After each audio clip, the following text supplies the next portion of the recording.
This review, if you choose to accept it, is to sit through my lame intro to this video. This message will self-destruct in 5 seconds.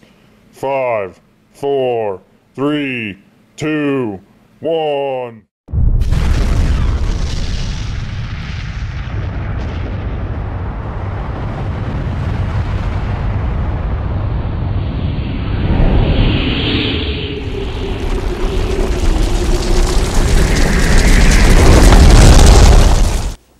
Hi guys, E264 here, and today we are talking about Mission Impossible Fallout. So this stars Tom Cruise, Henry Cavill, Simon Pegg, Rebecca Ferguson, Ving Rhames, and a bunch of other actors, and is directed by Christopher McQuarrie.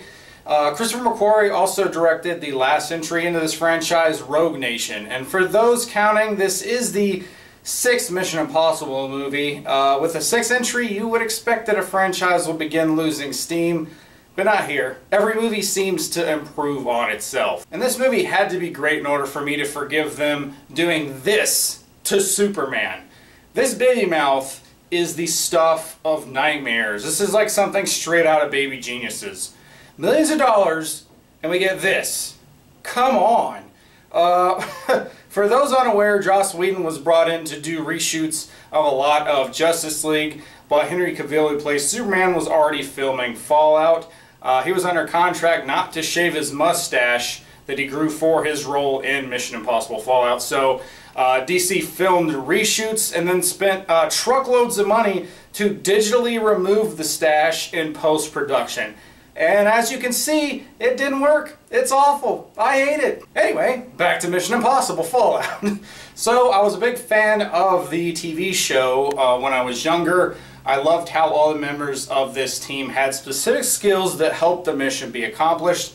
And because the movies focus so much on Tom Cruise and not on a team of people, I never really wanted to see the Mission Impossible movies. It seemed like a generic action film focusing on one star. They put his name in the title, and I never viewed Tom Cruise as an actual action star. So the first Mission Impossible movie that I actually saw was the 4th one in the entry, Ghost Protocol. My group of friends and I were going to the movies a lot at that time. Ghost Protocol was playing. I knew it was directed by Brad Bird, who seemed like a natural director for an action spy movie, because The Incredibles was basically an action spy movie with a family dynamic and superpowers, and he directed that.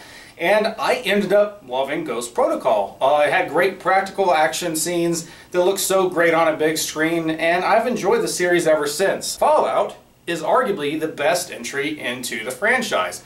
This movie is one of the most consistently paced movies that I've ever seen, and by that I mean it starts and never really lets up.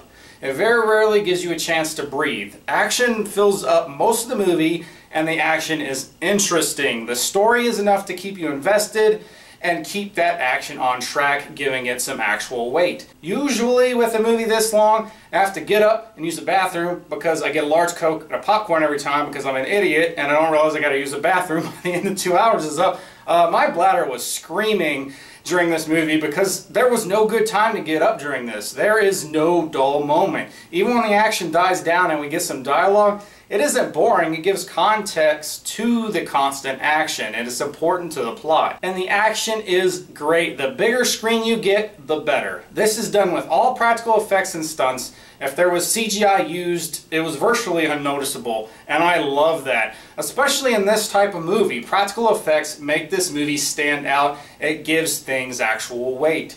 CGI should only be used to create things that don't exist, not recreate things that actually exist. This is something that I wholeheartedly believe in. The purpose of any film is to create a temporary escape.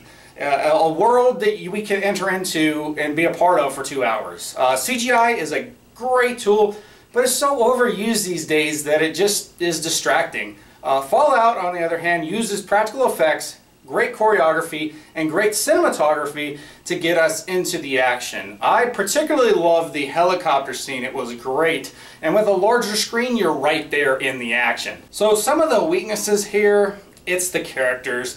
To me, this comes back to what I said to begin with. Mission Impossible was originally a team of people with different skills and personalities, working together to accomplish a mission. In the films, Tom Cruise is the main focus. He is the 007. He's the John Wick. He's the John McClane. He's the Neo. And his team is just a couple guys. It's just Simon Pegg and Ving Rhames. Neither of these characters that they play are particularly interesting. They have no story arc. Their personalities are basic, and their individual skills don't really stand out as anything essential to getting the mission accomplished for most of the movie. Simon Pegg is kind of the disguise guy, and Ving Rhames is the tech guy, and that basically describes the depth of the characters that these guys are given to play. Even given context from the previous movies, it doesn't really add much weight to the basic description that I just gave you. What these movies need is to build a team of important and interesting characters. It is the main thing missing from the Mission Impossible franchise, and the main thing that's missing here in Fallout. That isn't to say all of the characters are boring. It is just the IMF team. I did enjoy Rebecca Ferguson's character. She returned from the last film, Rogue Nation, but there isn't enough time to build her story arc in this. She is brought in with an interesting issue that is never fulfilled, really. It doesn't really go anywhere, and I can't talk about a lot of things because I'm not going to get into spoilers. Henry Cavill is a great new character as well. He gets a good amount of time alongside Tom Cruise. These two really drive the movie, and is a big reason that the movie is paced so well, in my opinion. And if Henry Cavill's mustache doesn't get an Oscar, I'm boycotting. Who am I kidding? I gave up on the Academy more than 10 years ago. Well, I don't even know what's going on with those people. So, as I said, the characters are the weakest thing in the movie. There isn't really a character that you can identify with or connect to. Every character is very surface level. Tom Cruise gets some character moments, but they are very few. I don't know, there just really isn't anything that makes you really root for these characters as people. We root for them to accomplish their mission because we want them to succeed. They are the good guys and we want them to win. Basically everything's just serviceable for the movie. But I do wish I had gotten more character moments so that there was an actual emotional connection to all the amazing action. I was invested in the action because of how well it was done and how non-stop it came at me. Not because I actually feared for any of the characters, because I wasn't emotionally invested in them. You know, that's kind of a problem. As I said at the beginning of this review, Fallout is still arguably the best in the series and among the best action movies of the last decade.